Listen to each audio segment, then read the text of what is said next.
You know, it was really interesting when I was watching the testimony, and at one point I think it was Senator Coburn who simply asked, do you believe that these rights, these inalienable rights, are pre-existing? Or do you believe that they were created by our government? And she couldn't even give a straight answer to that. You know, and that tells you everything right there. I mean, in 99.999% of the American public, self-defense. I mean, my gosh, it's as old as civilization. The Greeks believed it. The Romans believed it.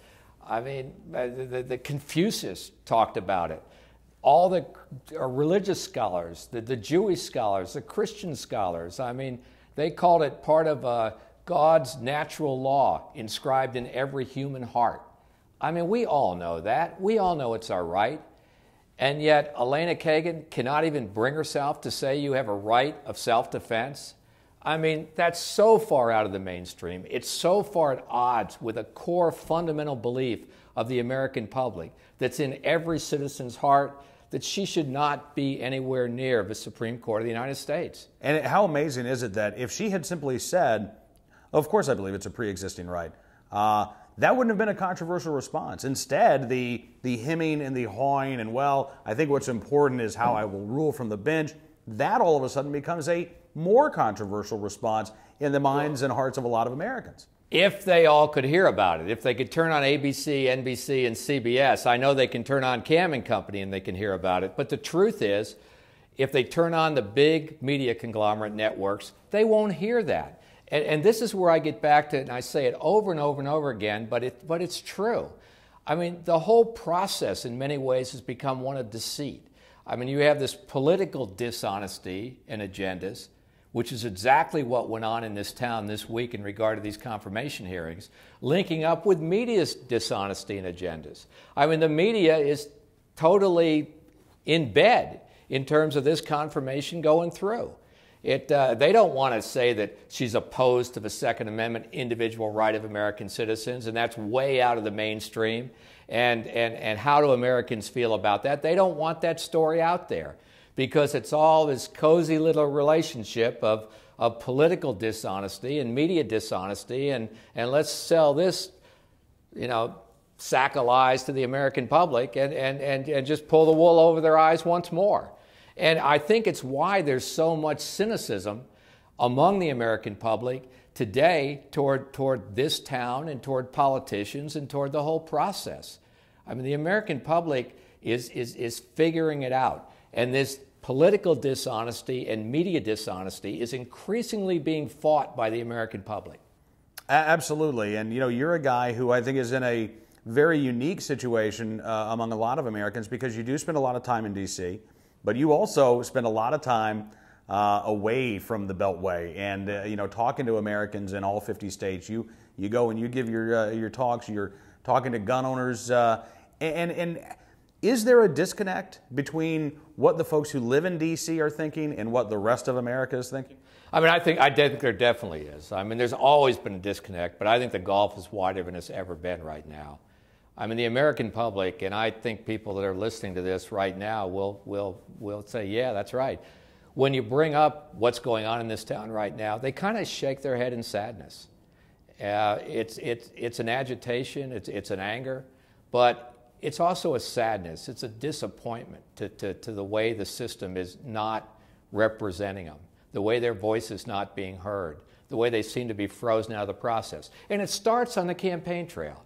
I mean, I was out there on the road. I saw all those flyers that the Obama campaign handed out to people in Ohio and Wisconsin and Tennessee and saying, Barack Obama will always support the Second Amendment as an individual right. There is no difference between John McCain and Barack Obama when it comes to the Second Amendment. I mean, that's a promise.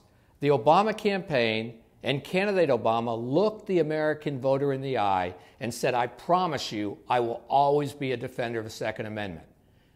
A lot of them believed him.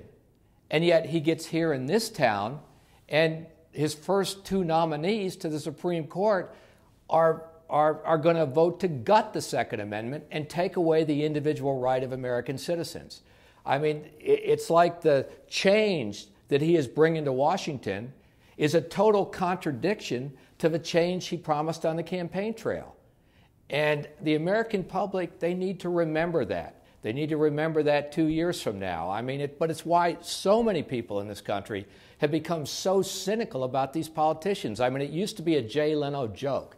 I mean, oh, those politicians, I mean, we really can't expect them to tell the truth. Yeah.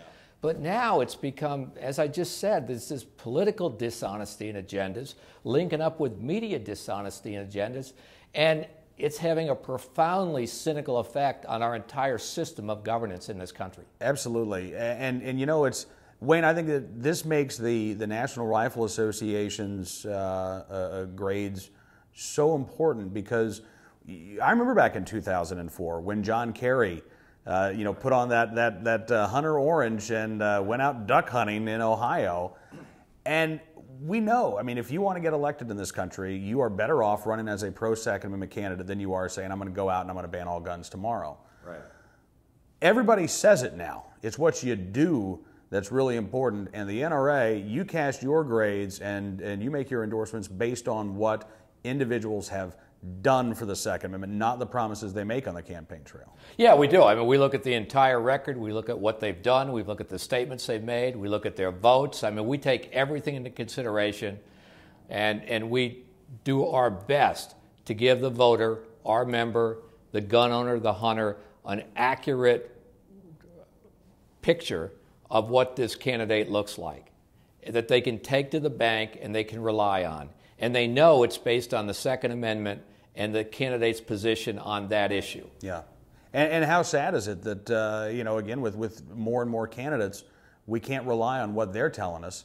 But thank goodness we've got this organization that is keeping an accurate score of what these candidates are doing. Yeah, that's right. I mean, what I love about the NRA is laser focused on protecting this great American freedom, the Second Amendment to the Constitution. It's been lost in countries all over the world. I mean, this is the last country where free people have a right, a constitutional right to own a firearm. And the reason is that this organization, the National Rifle Association, and all the NRA is its members, millions and millions of gun owners that have in their heart protecting this freedom, that this organization stands on principle and fights every single day. And that's what saves us freedom. I mean, I really believe if you look at other countries, at the very root of their loss of freedom is the inability to form an organization like the National Rifle Association. But we have our challenges ahead of us. I mean, authority in general is more and more becoming a selective experience in this country. I was talking about that with Lou Dobbs the other day. I mean, where we have laws on the books. I mean, the immigration law is one. And yet the politicians just decide we're not going to enforce it. We have laws against drug dealers with guns. And yet the local police call the U.S. attorney down there at Arizona and say, I've got one. And they say, we're not interested in prosecuting. I mean, we have a Second Amendment individual right to own a firearm. And yet city councils in Washington, D.C. just say, hey, you may be the Supreme Court, but I'm the D.C. City Council, and we're just going to defy you.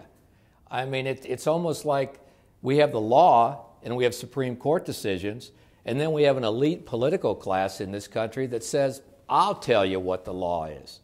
You know, not what the law says it is, not what the Supreme Court says it is, but I'll tell you what it is. And I just think the American public, after all said and done, we're a country of the people, by the people, for the people, and power rests with the people. And I don't think the American public is going to put up with that. And the American people will know if these senators vote for an individual to confirm them to the Supreme Court, an individual that doesn't respect the Second Amendment, that doesn't believe in the right to keep and bear arms. You're going to make sure the American people know what those votes are. You can take it to the bank. Wayne LaPierre, Executive Vice President, CEO of the National Rifle Association. Appreciate you coming on the program, sir. Thanks for having me, Cam.